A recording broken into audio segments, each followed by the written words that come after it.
Hello दोस्तों, मलांस पिटारा में आपका स्वागत है। आई होप सब अच्छे होंगे और हम भी परमात्मा की दया से और आप लोगों की दुआओं से बहुत अच्छे।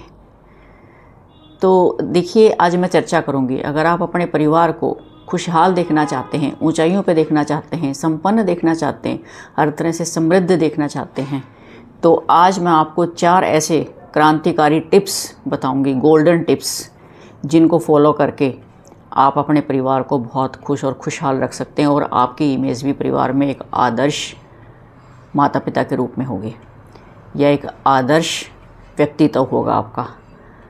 तो आइए बने रहे मेरे साथ और सुनिए। और सबसे पहली जो गोल्डन टिप है कि कभी भी अपने, चाहे कितनी भी कैसी ही परिस्थितियां हों, कभी अपने माता पिता का निरादर ना करें, उनको लेट डाउन ना होने दें।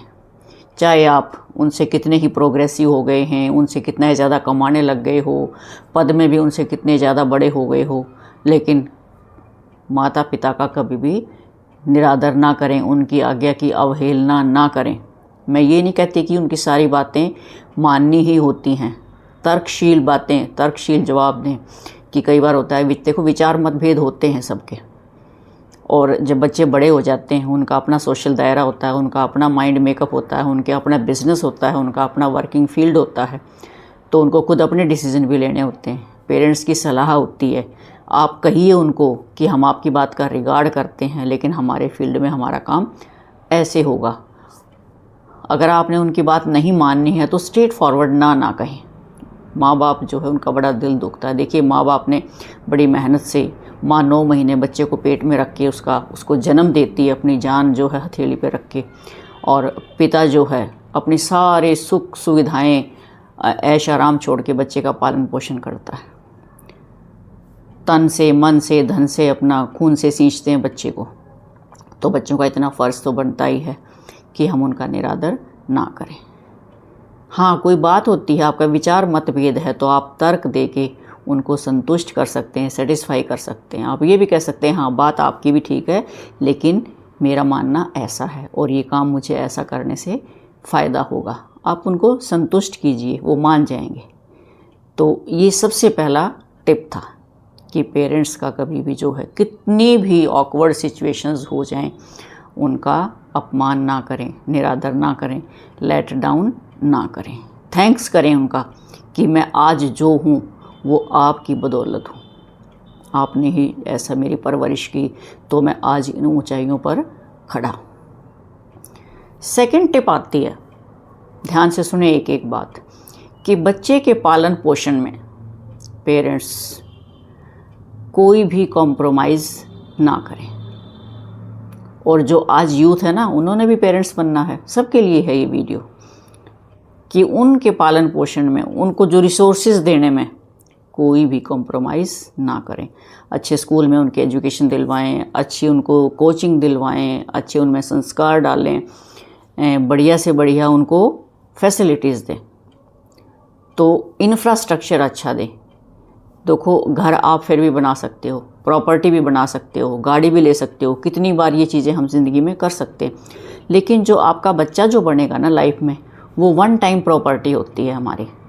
बार बार मौका नहीं मिलता है बच्चे की ज़िंदगी बनाने का या संवारने का। समय होता है बचपन से लेके और 19-20 साल तक बच्चे की जो एजुकेशन होती है, उसको जो रिसोर्सेज देने होते हैं, जो उसकी डेवलपमेंट होती है, तो उसमें कभी भी कंजूसी ना करें।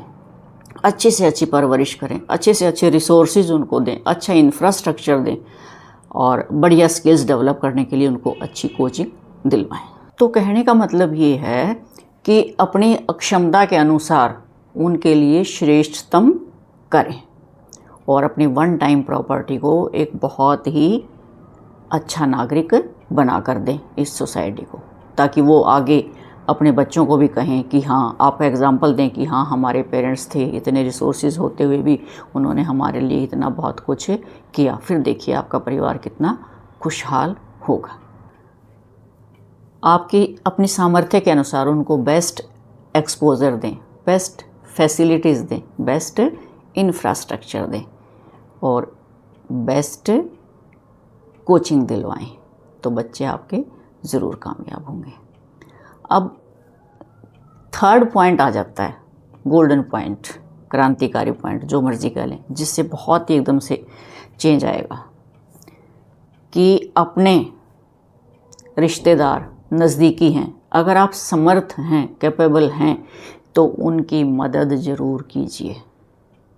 मान लो आप इतने सक्षम हैं, आपके पास पैसा भी है, प्रॉपर्टी भी है, आपके अंदर योग्यता भी है, और आपके कोई भी अगर पड़ोसी हैं, पहले तो हम बहुत ही नज़दीकी रिश्तेदारों को लेते हैं। मान ले भाई है किसी का, एक भाई की कंडीशन बहुत अच्छी होती है, दूसरे की कंडीशन अच्छी फाइनेंशियल नहीं अच्छी होती है, तो उसको सपोर्ट ज़रूर कीजिए।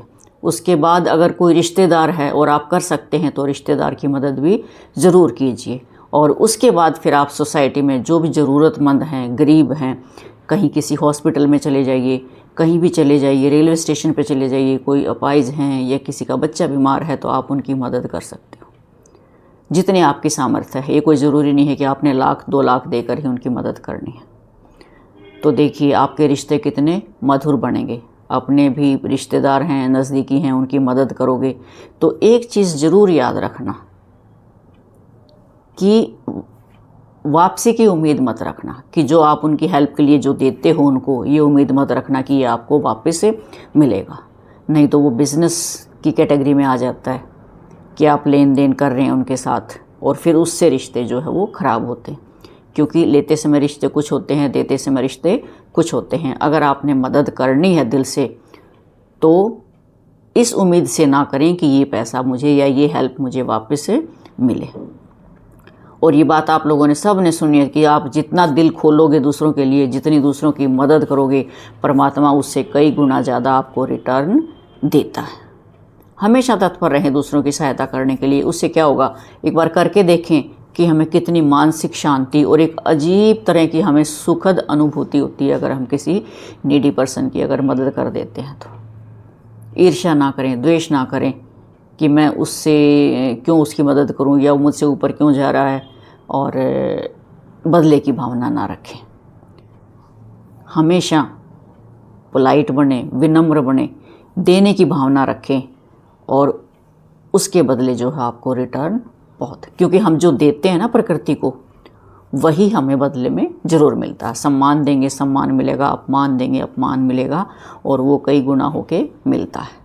तो ये तीसरा गोल्डन पॉइंट जो है ध्यान में रखें और ऐसा करने की ज़रूर कोशिश करें। मैं फिर इसको एक बार रिपीट करती हूँ कि अगर आपका सामर्थ्य है तो अपने नज़दीकी रिश्तेदारों की हमेशा मदद करने के लिए ज़रूर तैयार रहें।